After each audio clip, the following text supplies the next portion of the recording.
All right, as I mentioned, the 2024 Republican National Convention drew to a close last night with a speech from Republican nominee Donald Trump that included his reflections on the attempt of his life last weekend, as well as his vision for a second presidential term.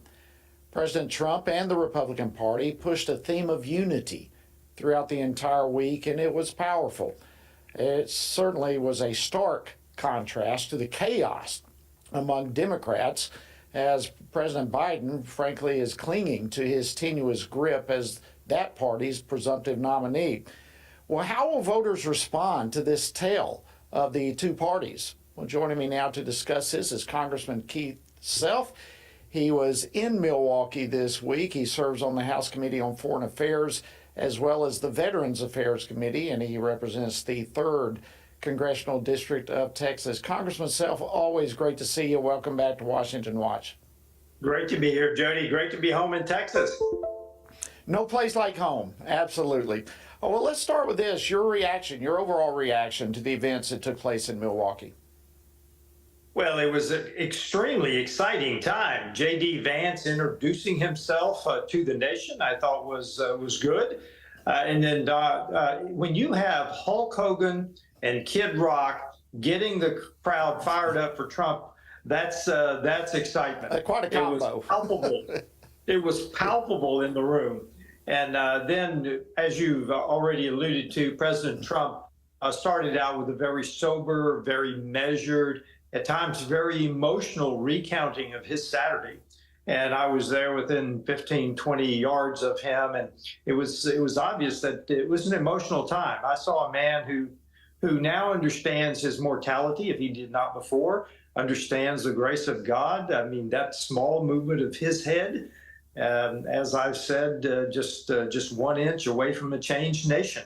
But he's certainly a changed man. Well, I don't see how anyone could go through that kind of encounter with death that closely and not come away a different person. And you're right. There were parts of his speech and of the entire convention extremely emotional. How do you think voters overall are responding to former President Trump's speech and, for that matter, the entire overall message of the convention? Well, I will tell you, the message of the convention was kind of superseded by that 1 inch by which the bullet missed him, and then that photograph. We now have an iconic photograph in our nation of that fist being raised, and I mean, that's what has gotten people said, man, this guy is the real deal. He is courageous. That was a very meaningful moment for our nation. And people have seen that photograph, and as I say, I think it's going to be an iconic photograph for a generation, maybe a generational photograph. And I will tell you, then he got to his vision of the nation. After he got through his recounting of the moment, he got to his vision of the nation, and I think there were 3 big takeaways: inflation and economy, closing the border, and drill, baby, drill, fossil fuels. He went back to inflation, I think, 5 times, Jody, throughout the vision part of the speech. Closed the border several times, and he actually chanted with the audience, drill, baby, drill.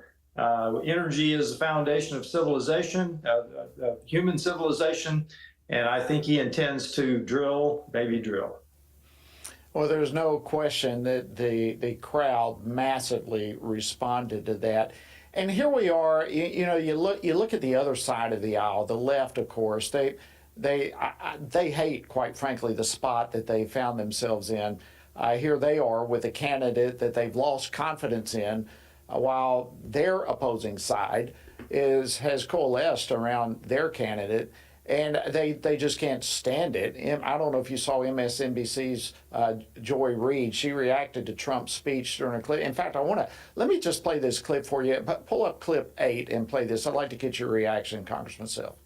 If Joe Biden had given a rambling, shambling, all over the place speech like that, elected Democrats would be demanding that the 25th Amendment be invoked immediately. They would scramble, even worse than they are now, to jettison him as the candidate for president. and we would be questioning his mental acuity. Wow, your reaction? What universe do they live in? I mean, they've got a presumptive nominee who cannot find his way off the stage, who doesn't know people, who presumably, in one event just recently, didn't know his wife from another lady. I mean, this is, what universe do they live in? Yeah, Donald Trump was very laid back in his speech compared to previous Donald Trump speeches. He's very confident, you can tell. He's very mellow compared to the Trump of old, but he laid out his vision, and you could look up at the words that they were projecting for him, and sometimes they were just stopped because, yes, he waxed eloquent on a subject, and they knew he was going to do it, but then he would continue with his speech. So we saw a very mellow, very confident, very engaged Donald Trump last night in his speech. And that's just Trump-esque. I mean, I'm sure you have been there too. I've been to many rallies with him, and that's just the way he talks. He uses a teleprompter sometimes just to give thoughts to go on and on. But this is the same Joy Reid there at MSNBC, who just a couple of days ago somehow said that Biden recovering from COVID conveys a sign of strength, just like Trump surviving an assassination attempt. Unbelievable. When you talk about what planet are these people living on, you are so right. It's unbelievable. If I can, Congressman, real quickly shift gears. Our time is slipping from us. But in a report this week that is infuriating in every way, it's also extremely heartbreaking. But employees of the largest housing provider for unaccompanied migrant children in the U.S. have evidently been accused of repeatedly sexually abusing and harassing children while in their care. This has been going on for years. What do you know about this so far? Well, just what I've read, but I will tell you, this is a symptom across our society. In the last couple of weeks, I've visited Emily's Place, which is for women coming out of abusive relationships. And I've visited Traffic 911, which deals with children 11 through 17 that have been trafficked. And I will tell you, this is a cultural problem, Jody. This is, yes, a horrific example that you have cited here. But this is something that we need to start advertising, that we have a cultural problem. Children are no longer valued in areas like this. They are horrifically used and abused. This is a much larger problem than this one example that you were citing. Society needs to get a handle on this. Yeah, absolutely. And the Justice Department said in this particular case, and while we're at it, I mean, the company involved is Southwest Key Programs, but evidently this abuse took place while Southwest Key Programs were amassing billions of dollars of government contracts. Look, I mean, these abusers belong in prison, nowhere else. But what else do you think is going to happen here? Well, it better be a defunding, because that's the power of Congress. If the administration will not do it, Congress must act, because this is, again, a horrific segment of our society that we must deal with, we must get more attention to, and we must stop this abuse. We have child sacrifice in America today. Not only the voting for abortion up to and including the day of birth, but this child sacrifice in the way of sex trafficking. This has got to stop, Jody. It absolutely does. And Congressman Keith Self, it is always an honor to have you on the program. We're deeply appreciative of your leadership there in Congress and beyond. Thank you so much for joining us yet again on Washington Watch.